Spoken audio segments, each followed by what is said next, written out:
Então, estamos aqui com o livro, né, Introdução à Interpretação Bíblica, essas partes aqui que eu disponibilizei lá. A gente está falando dos pré-entendimentos, né? Ou seja, a gente está desconstruindo aqui aquela ideia de que alguém prega ou ensina ou entende a Bíblia completamente sem nenhum tipo de interferência cultural, né? Isso é bobagem, a gente já viu aqui, mas vamos adensar um pouco mais e lá na frente falar da espiral hermenêutica, que é bem interessante também, tá? Então, a gente vai até fechar essas partes introdutórias para começar propriamente as regras de interpretação. Bom, testando pré-entendimentos, então. Como podemos saber se o nosso pré-entendimento é válido e é um bom recurso no processo da interpretação bíblica? Um teste para os nossos pré-entendimentos é se ele corresponde com as informações bíblicas. Um crítico ainda pode perguntar por que a Bíblia assume o papel de autoridade final. Analisamos assim a nossa pressuposição de que a Bíblia tem autoridade e é verdadeira. Então, só um breve resumo é suficiente, né?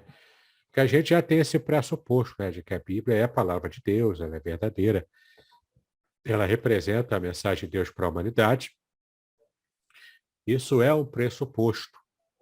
Então, a gente não parte de um pressuposto crítico à Bíblia, mas a gente parte de um pressuposto favorável à revelação bíblica, devido ao nosso compromisso com sola escritura, com a visão mais tradicional, né, do que a Bíblia ensina, enfim, né?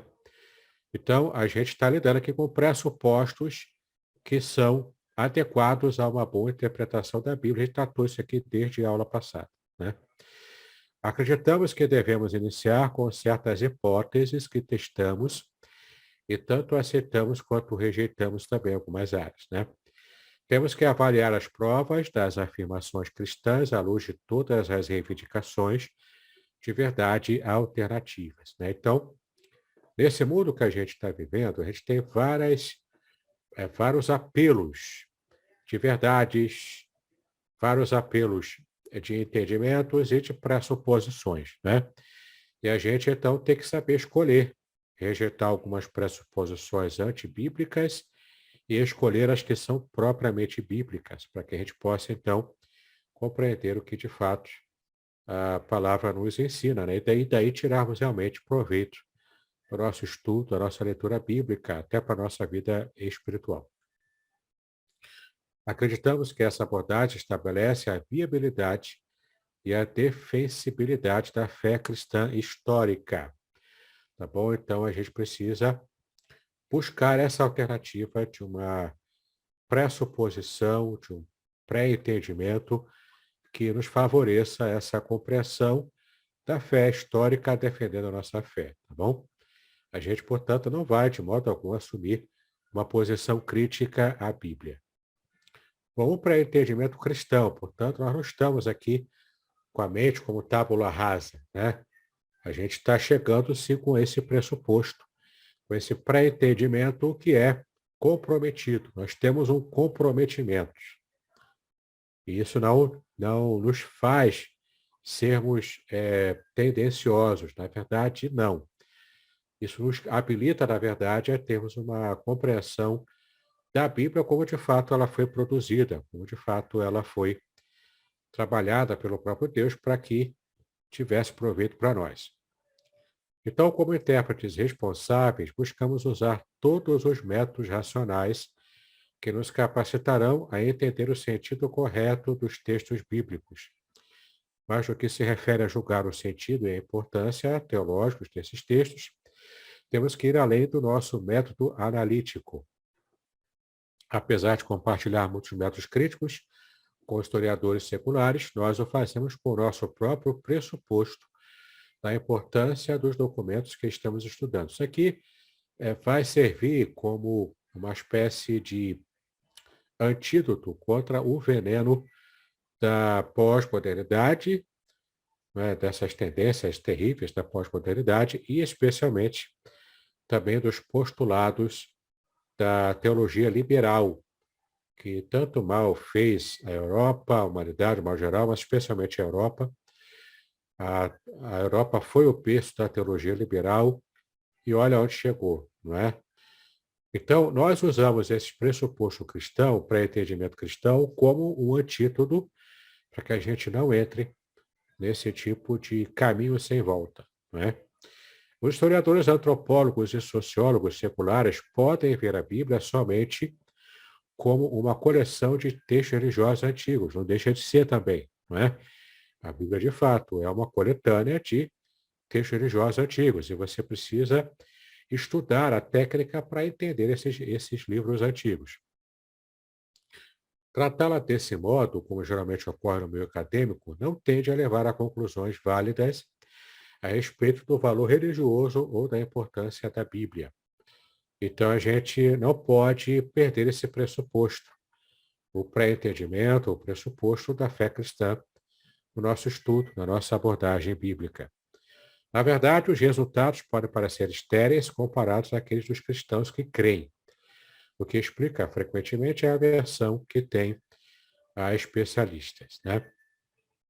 No entanto, acreditamos que a Bíblia é a palavra de Deus. Somente a partir dessa posição que usaremos o nosso método histórico e crítico e chegaremos a um resultado significativo teologicamente e pertinente também, tá? Vamos dar uma pulada aqui, que ele vai abrangendo um pouco mais, mas para mim já está adequado o que vimos sobre esse tema, né? Mas ainda dentro do pré-entendimento, ó, pré-entendimentos mudam com o entendimento. E aqui começamos a entrar no conceito que falaremos mais à frente sobre a espiral hermenêutica, que é bem interessante também. Quando falamos de pré-entendimento, queremos dizer que ele é um ponto de partida em um certo momento. Ou seja, o pré-entendimento que você tem, a pressuposição que você tem, serve como ponto de partida. Seja esse pré-entendimento cultural, até secular, cultural, linguístico, o modo como você foi criado, suas experiências pessoais, tudo isso forma a sua cosmovisão, a sua visão de mundo, o que também pode ser entendido como esse pré-entendimento, ou essa pressuposição. E sempre que você vai abrir a Bíblia, você vai usar alguma pressuposição, seja a sua secular, de experiência de vida, seja cultural, seja linguística, ou seja até mesmo o que você estudou da Bíblia até agora. Você chegou a um certo patamar no seu estudo, ele vai servir de base, de pré-entendimento para o próximo nível que você vai avançar, tá? Então, esse pré-entendimento é o lugar onde começamos o nosso estudo bíblico. Mas o nosso entendimento sobre o ensino da Bíblia e de sua importância nunca será estático. Estático é parado. Nunca vai ser parado, estático, né? Preso a um só lugar.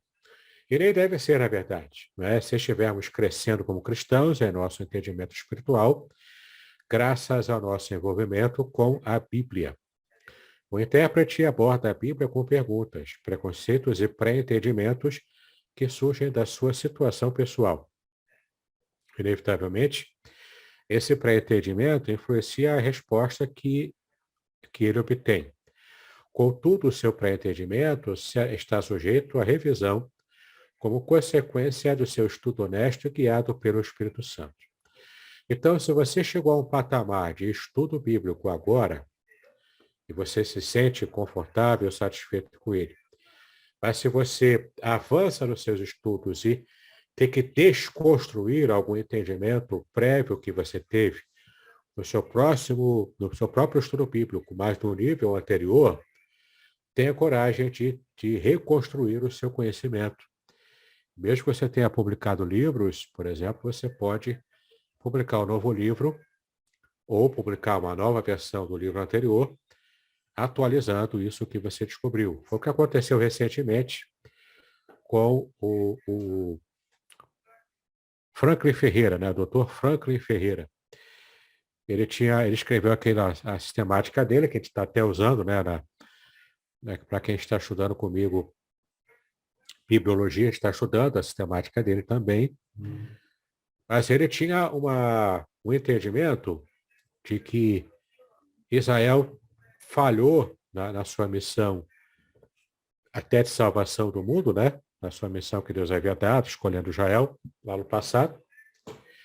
E essa visão é muito comum, até mesmo nos círculos reformados, e é chamada de supersessionismo. Ele chegou a escrever sobre esse livro junto com o coautor, junto com ele.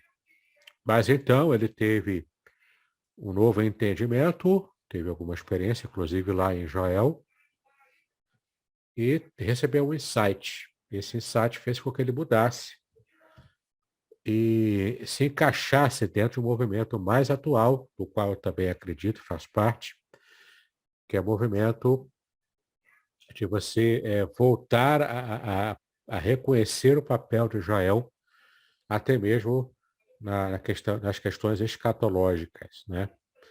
Então ele escreveu o livro atual, que eu comprei, é muito bom, um livro chamado Por Amor de Sião, um livraço, e ele prova historicamente como a teologia cristã ocidental cresceu e se desenvolveu com raiz no antissemitismo, tá?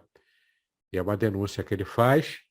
Antes de ler o livro dele, antes de ele lançar, eu já estava estudando sobre isso. Há um movimento bastante atual nessa interpretação de fazer um resgate do papel de Israel, tanto do ponto de vista soteriológico também, né? O próprio Jesus disse que a salvação vem dos judeus, no sentido que os judeus foram usados por Deus para produzir a salvação através de Cristo. Então, a igreja não substitui Israel, como está em Romanos 11. Pode anotar e ler depois em casa lá. A igreja não substituiu Israel porque Israel foi jogada no lixo. Muito pelo contrário, né? Os gentios fazem parte do Israel de Deus junto com os judeus. É o que Paulo fala em Romanos 11, tá? É muito claro ali, mas a gente fechou os olhos, né? Colocou vendas nos olhos para que não percebamos o que de fato o texto diz. Eu comprei um livro físico, né? Muito bom mesmo, entendeu? É um livraço. Aqui, você clica aqui e você vê a capa melhor, né? Um livraço, cara, muito bom mesmo. Aqui na Amazon tem até um pouco de algum texto aqui falando sobre ele. E um outro livro que ele não escreveu, mas que ele indica, o Franklin Ferreira também, que trata de política, né? E resolve uma questão muito interessante da política também. Esse livraço aqui, ó. A tomar da metade dele. Tá vendo? Ele desconstrói a visão de justiça social marxista, que está dentro do marxismo cultural em nossa sociedade. Enfim, né? Esse livro aqui trata de um assunto muito atual, que é a crista da onda das discussões e debates, e prova biblicamente que a justiça bíblica não tem nada a ver com essas brigas aí que o pessoal faz hoje, envolvendo esses temas, né? Aqui, ó, o subtítulo, não é justiça bíblica. Um apelo urgente aos cristãos em tempos de crise social, né? Então, ele faz realmente uma denúncia também contra esses valores, né, marxistas, que estão inclusive nas igrejas evangélicas, prova categoricamente, biblicamente, teologicamente, de que não tem nada a ver com o que a Bíblia realmente ensina sobre a justiça bíblica e não a justiça social que nós temos hoje em nossa cultura, tá? Então, realmente, é um livro que eu recomendo. Esse eu já li quase a metade, o livro do Por Amor de Sião, eu li bastante coisa também, né? E ele é fantástico, os dois livros são fantásticos, tá bom? Podcast Exegese e Exposição. Exegese on demand para você.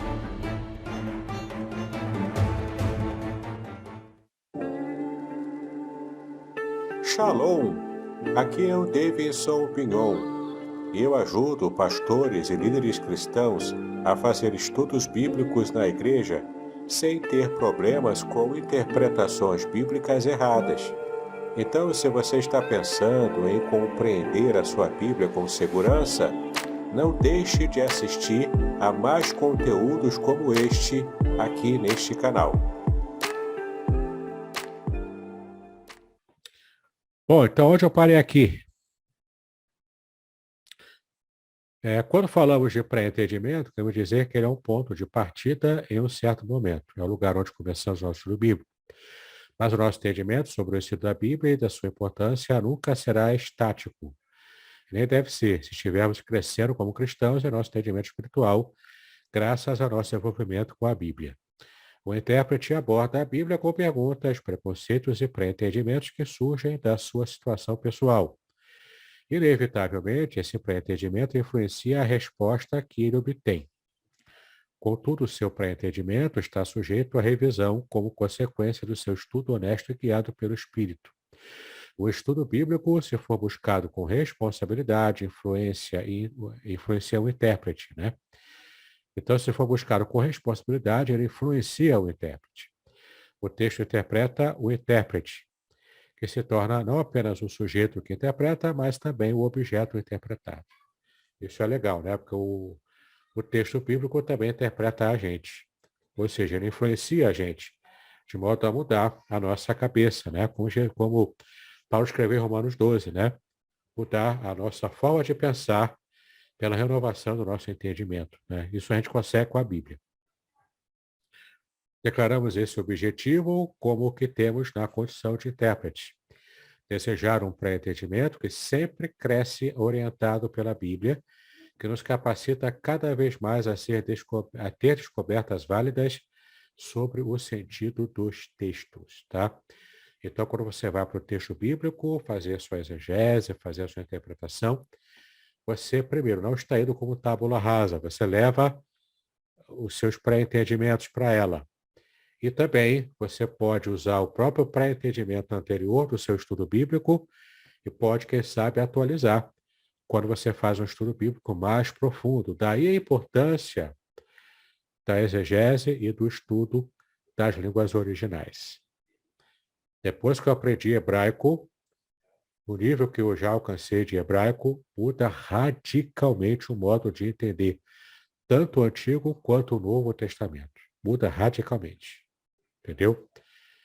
Você não vai mais ler a Bíblia do mesmo jeito. Então, vários pressupostos que eu tinha nos meus estudos bíblicos menos profundos, tive que mudar também, assim como Franklin Ferreira mudou. Tive que mudar. E esse do supersessionismo foi um deles.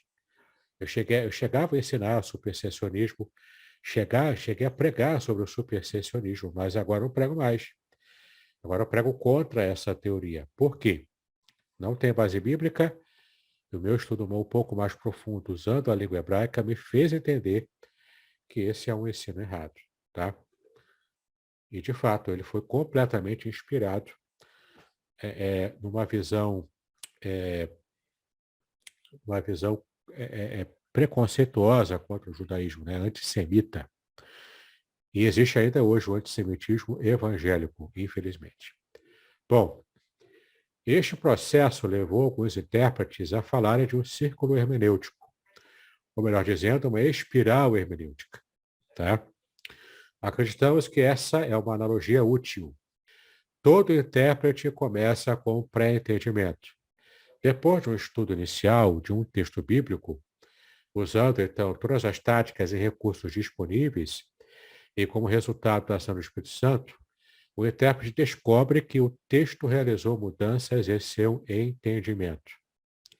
Agora, o seu pré-entendimento não é mais o que era, porque subiu de nível, né, o entendimento sobre um assunto bíblico qualquer. Você fez um estudo bíblico antes, então subiu de nível. Mas se você continuar estudando aquele tema com mais profundidade, você vai subir ainda mais de nível. Então você vai ter que fazer um upgrade. Isso faz com que você então esteja saindo do seu lugar estático e estar em movimento na sua compreensão. Isso é muito interessante, quando você dá aquele eureka, quando você estuda a Bíblia, quando você vê nos originais e você percebe o quanto você não percebeu algo que estava na tua frente o tempo todo, né? Da tua cara, quase te mordendo, né? E você não percebe. Só quando você estuda com profundidade. Agora, o seu pré-entendimento não é mais o que era. Como Paulo poderia dizer, eles foram transformados pela renovação da sua mente, Romanos 12, 2. Posteriormente, como o intérprete recém-interpretado prossegue a investigar mais o texto, surgem mais perguntas, talvez diferentes, e respostas também, transformando o intérprete novamente. Surge então um novo pré-entendimento, e assim por diante. O processo continua, ou seja, o verdadeiro intérprete ele está em movimento e não está estático. Ele não está, percebi uma verdade, agora criei um dogma, criei uma doutrina e não me mexo mais. Tá? Essa não é a postura de um bom intérprete. O intérprete ele vai perceber uma verdade revelada e se mesmo que ele faça o estudo mais profundo, ele apenas confirma, porque não teve movimentação a fazer, porque de fato a Bíblia está bem clara sobre aquele assunto e você não tem mais do que crescer nesse entendimento, então beleza, você não vai criar um movimento só pelo amor do movimento. Então você já pode perceber ali o dogma. Não é? Mas é sempre interessante que a gente, de vez em quando, estique o pescoço e coloque a nossa cabeça fora da caixa. Porque o dogmatismo evangélico, inclusive, ele pode ser um fator que vai fazer com que você esteja acondicionado a uma caixa fechada, lacrada. Isso faz com que você não esteja aprimorando o seu conhecimento bíblico. É o que está acontecendo com esse exemplo que eu dei. Com o estudo mais abrangente, tem crescido esse movimento de lutar contra o supersessionismo no meio evangélico. Percebeu-se, então, essa raiz antissemita que o próprio Lutero tinha, que o próprio Calvino também tinha, e agora a gente está tentando resgatar isso. Eu soube recentemente, inclusive, de que esse mesmo movimento está procurando organizar um Concílio de Jerusalém II, para poder rediscutir o papel de Israel dentro da soteriologia e da escatologia dentro do próprio cristianismo. Tá? Então, pode ser que uma hora isso aconteça de verdade e haja esse movimento de reaproximação entre cristãos e judeus numa fé, não digo a mesma fé, porque aí é ecumenismo, né? E o ecumenismo não é bem o que a gente está procurando. Mas, pelo menos, a gente enfatizar e de modo muito mais tranquilo conseguir falar de Jesus para os judeus. Já reparou? Há movimentos missionários para a pregação de muçulmanos, de tribos, de ateus até, mas não existe um movimento organizado de fazer missões para judeus. Entende? E eles são mais próximos de nós do que qualquer outro movimento, do que qualquer outro grupo religioso e até do que qualquer outra etnia, para você parar para pensar. A Bíblia é 99,9% um livro judaico. Ela só tem um autor que não é judeu, um escritor, que é Lucas. Ele não era judeu. Lucas não era judeu. Agora, todos os outros autores, todos eles judeus. A Bíblia é um livro judaico.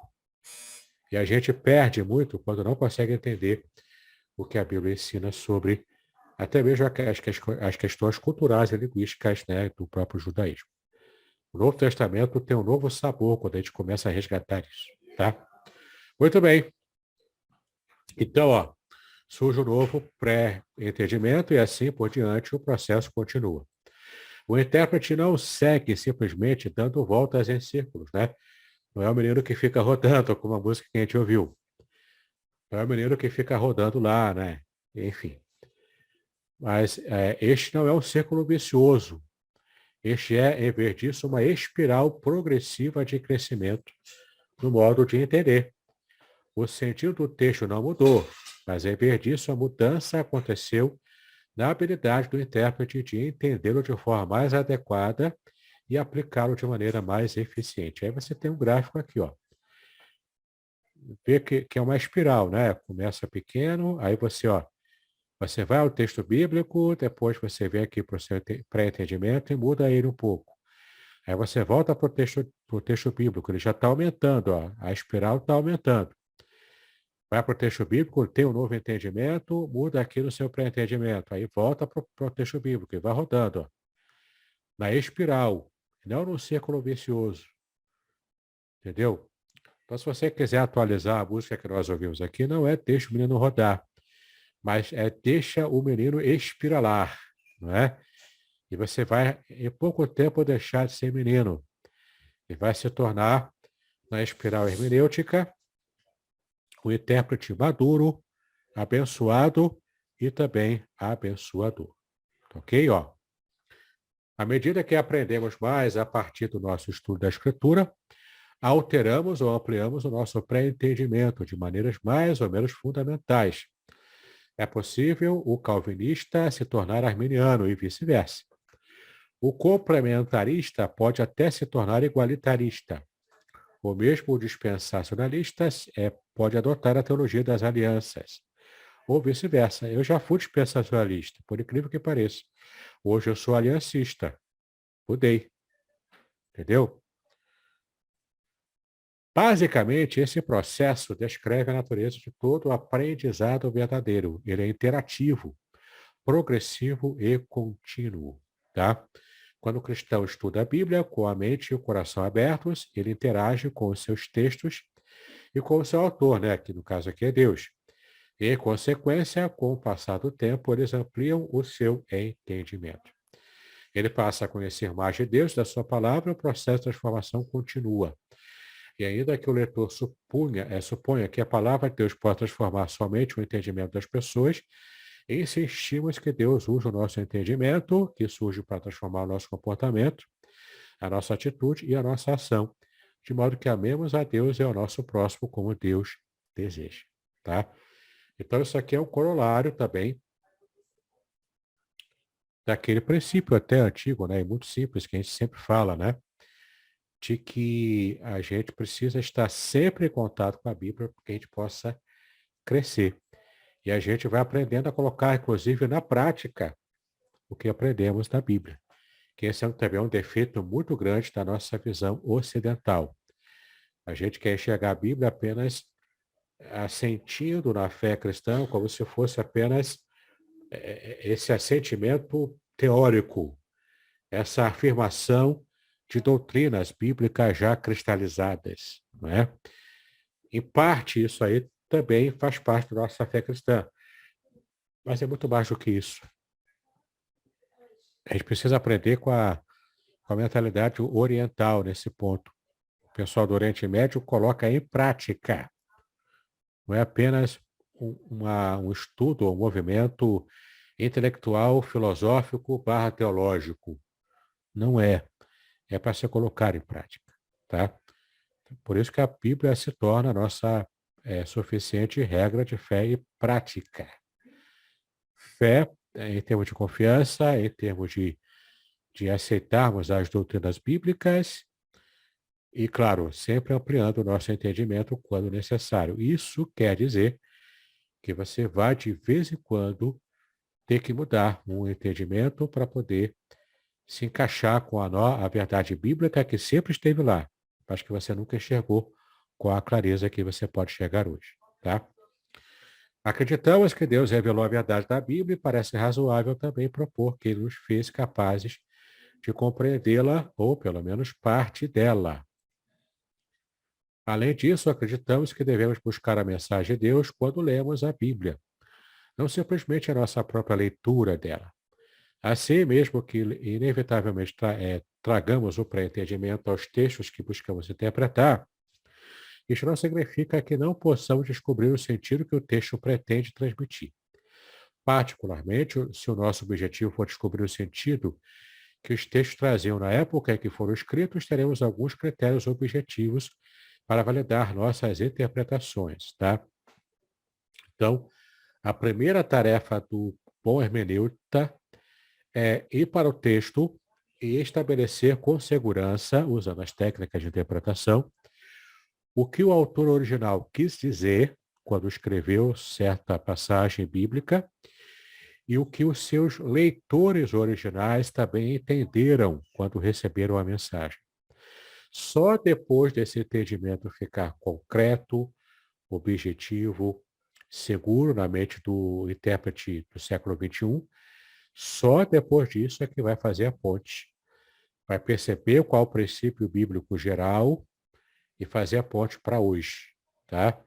Erra, portanto, o intérprete que já quer fazer a ponte de modo afobado. Ele vai criar heresia, tá? É igual esse povo aí que fica lendo o texto profético de Ezequiel, por exemplo, aí fica lá querendo fazer logo a ponte para hoje. E, aqui o Ezequiel fala aqui das rodas que fica rodando. Né? Hoje é o dia da roda, né? A roda que fica rodando. Ezequiel lá falou isso. Aí tem os banés aí que fica vendo lá disco voador nessa passagem de Ezequiel. Não tem nada a ver uma coisa com a outra. Nada a ver uma coisa com a outra. Uma visão espiritual que ele teve. Não tem nada de ET. Não tem nenhum ET verde com anteninha ali, voando numa nave espacial, tá?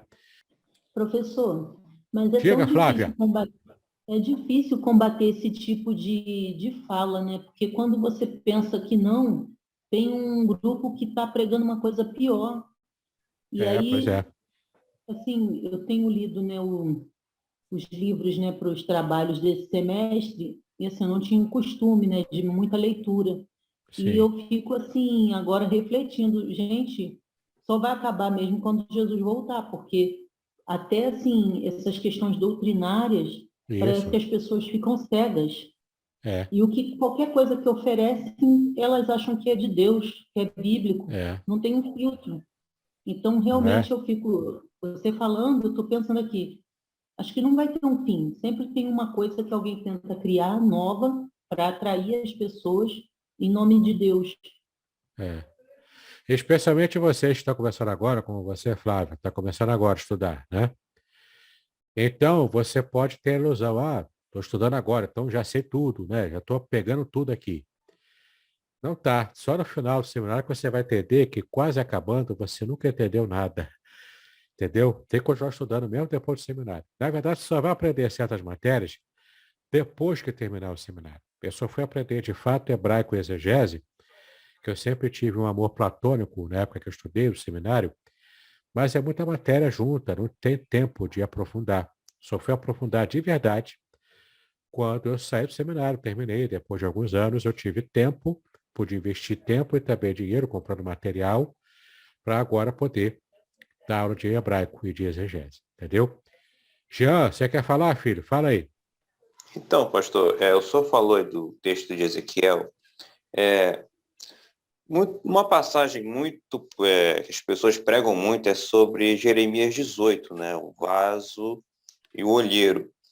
Sendo que as pessoas, assim, quando ministram essa passagem, param até aproximadamente o verso 6, certo? Mas se pararmos para observar o decorrer do capítulo 18, Deus ele vai falando através de Jeremias sobre o juízo de Israel. Então, assim, quando a gente vê a maioria das pessoas pregando até uma parte desse texto, só focando como olheiro na mão do barro, tal, só esse foco assim, estaria errado, ou o certo é ele pregar todo o capítulo mostrando que é muito mais além do que está nesse começo que as pessoas ficam focando. Bom, a resposta você já deu. O certo é pregar o capítulo inteiro e, e você não precisa ler o capítulo inteiro, é claro, né? Porque a leitura na hora lá da pregação não dá tempo, né? Se você ler tudo, você não precisa ler tudo. Você lê só a perícope que você vai usar. Perícope, para quem está me boiando aí, perícope é, a, é o termo técnico que diz respeito a uma porção completa, com início, meio e fim. Ou seja, são um grupo de versículos, geralmente é um parágrafo, ou um grupo de versículos que seja completo, né? Com início, meio e fim, sem nenhum tipo de ficar nada devendo, né? Então, você pode usar uma perícope menor para ler e para basear nela as divisões da sua mensagem, né? Embora que seja hermenêutica, estou falando de homilética também, que são matérias que se complementam, né?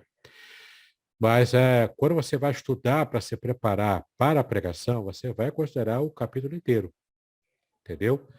E é claro, você vai ler só a partezinha, mas quando for falar, você tem que falar da parte do versículo lá embaixo, e nem que você leia só rapidamente, quando for abordar essa parte, para poder ficar completo o sentido na mente do seu ouvinte, tá? Isso serve também para quando você for dar uma aula de escola bíblica, vai dar uma palestra, ou até se vai fazer o seu estudo pessoal, particular, né, na sua devocional, tem que considerar o capítulo inteiro, sempre, tá bom? Muito bem, continuando aqui, ó. Então, ter o pré-entendimento não nos condena ao círculo fechado, no qual encontramos no texto o que queremos, mesmo que isso nos ronde como um perigo sempre presente. O intérprete honesto, reflexivo e humilde permanece aberto a mudanças, até mesmo a uma transformação significativa do pré-entendimento e do comportamento resultante. Essa é a espiral hermenêutica. Já que aceitamos a autoridade da Bíblia mediada através do Espírito, permanecemos abertos à correção pela sua mensagem, tá bom? Então, a espiral hermenêutica, ela é um movimento saudável, honesto, de alguém que quer interpretar a Bíblia com bastante segurança e firmeza.